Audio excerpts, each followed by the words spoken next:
यहां पर मैं स्पष्ट करना चाहता हूं कि भारत के प्रथम प्रधानमंत्री श्री जवाहरलाल नेहरू जी से हमारा कोई व्यक्तिगत विरोध नहीं है। जो विरोध है वो सैद्धांतिक और व्यवहारिक है। जवाहरलाल नेहरू जी एक नेता नहीं है, बल्कि एक विचार के प्रतीक हैं, और वो विचार भारत के लिए कितना भयावह और खौफनाक था, उनके लिए लिखते हैं माई डियर नवाबजादे। यानी वो डियर भी हैं और नवाबजादे भी हैं। सम्मान से अभिभूत होकर वो ये कह रहे हैं कि मैं ये बात स्पष्ट करना चाहता हूं कि जो सोमनाथ का मंदिर में हो रहा है वो बिल्कुल गलत है, उसको लेकर कोई प्रचार दुष्प्रचार नहीं करना चाहिए। अब मैं कोट करना चाहता हूं, खुद कांग्रेस सरकार के द्वारा आधिकारिक रूप से पब्लिश्ड सरकार कह रही है कि Ranjit Singh made no distinction between the Hindus and Sikhs among their subject when the combined forces of East India Company and Ranjit Singh defeated Shah Shuja in Kabul. और यह मानसिकता आज भी यथावत है। जो प्रियंका गांधी जी ने कहा था ना कि एक बार जो कहना है कह लो भाई, बार बार क्यों कहते हो। मजे की बात यह है, खानदान तो लगातार है, हमसे कहते हैं बार बार क्यों है।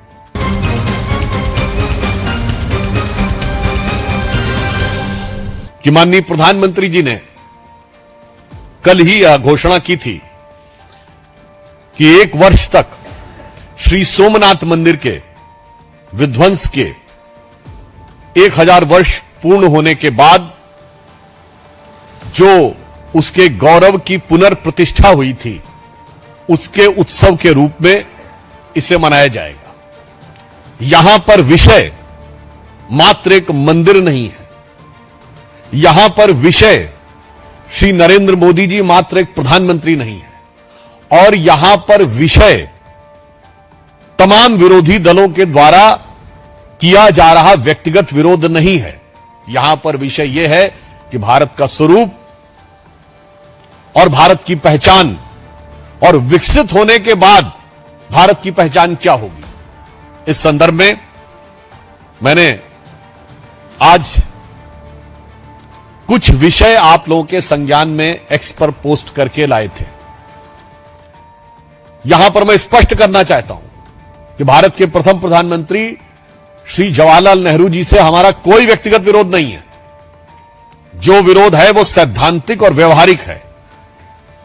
जैसे श्री नरेंद्र मोदी जी एक व्यक्ति नहीं है, एक अधिष्ठान है, उसी प्रकार जवाहरलाल नेहरू जी एक नेता नहीं है, बल्कि एक विचार के प्रतीक हैं, और वो विचार भारत के लिए कितना भयावह और खौफनाक था, और उसके उस असली चेहरे के ऊपर कितना बड़ा पर्दा डाल के रखा गया था, वो आज जानने की आवश्यकता है। जैसा कि आप सबने देखा होगा कि बहुत ही दुखद बात है कि अप्रैल 1951 में जवाहरलाल नेहरू जी पाकिस्तान के तत्कालीन प्रधानमंत्री को पत्र लिखते हैं, और उल्लेखनीय बात यह भी है कि लियाकत अली जो पाकिस्तान के फर्स्ट प्राइम मिनिस्टर बने, यह अंतरिम सरकार में, यानी 1946 2 सितंबर को जब नेहरू जी प्रधानमंत्री बने थे तो उनके वित्त मंत्री थे, और बजट उन्होंने प्रस्तुत किया था अंतरिम सरकार का। और इस बात का उल्लेख प्रणब मुखर्जी जी ने अपनी 2009-10 की बजट स्पीच में भी किया है। उनके लिए लिखते हैं माई डियर नवाबजादे। यानी वो डियर भी हैं और नवाबजादे भी हैं। सम्मान से अभिभूत होकर वो ये कह रहे हैं कि मैं ये बात स्पष्ट करना चाहता हूं कि जो सोमनाथ का मंदिर में हो रहा है वो बिल्कुल गलत है, उसको लेकर कोई प्रचार दुष्प्रचार नहीं करना चाहिए। और इसके अलावा उसमें एक लाइन वो कह रहे हैं जो मैं आपके सामने रिपीट करना चाहता हूं, the story of the gates of Somnath temple being brought back to India from Afghanistan is completely false and there is not an atom of truth in it. तो साहब वो ये कहते हैं कि जब महाराजा रणजीत सिंह ने काबुल जीता था तो उन्होंने सबसे पहले सोमनाथ के उन दरवाजों को मांगा था कि वो कहां हैं। ये पूरी तरह फॉल्स है। There is not an atom of truth in it. अब मैं कोट करना चाहता हूं, खुद कांग्रेस सरकार के द्वारा आधिकारिक रूप से published Maharaja Ranjit Singh by L S Bakshi, page number 15, publish by ministry of information and broadcasting, New Delhi, in 1992. सरकार कह रही है कि Ranjit Singh made no distinction between the Hindus and Sikhs among their subject when the combined forces of East India Company and Ranjit Singh defeated Shah Sudha in Kabul. आगे ध्यान दीजिएगा, जब उन्होंने काबुल को कैप्चर किया, one of the term inserted by Ranjit Singh ji in the treaty that followed was the doors of Somnath temple plundered by Mahmud Ghazni should be return to India.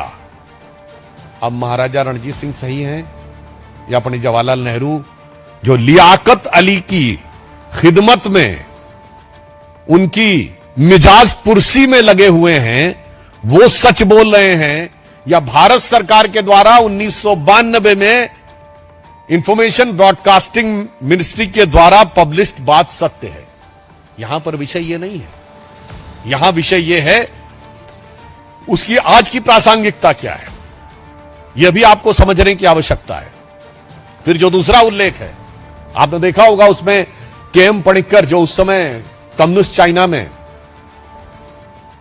Communist मानसिकता के थे, चीन में हमारे राजदूत थे, उनको लेटर में लिखते हैं कि नहीं ये सब बिल्कुल गलत है।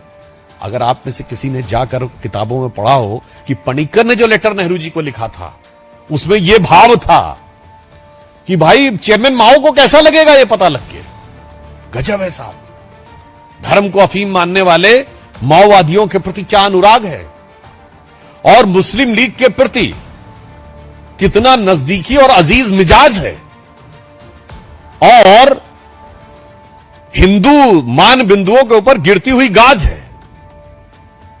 और यह मानसिकता आज भी यथावत है। जो प्रियंका गांधी जी ने कहा था ना कि एक बार जो कहना है कह लो भाई, बार बार क्यों कहते हो। मजे की बात यह है खानदान तो लगातार है, हमसे कहते हैं बार बार क्यों है। तो वहां बताना चाहता हूं जो मानसिकता उस समय थी वही मानसिकता आज दिख रही है।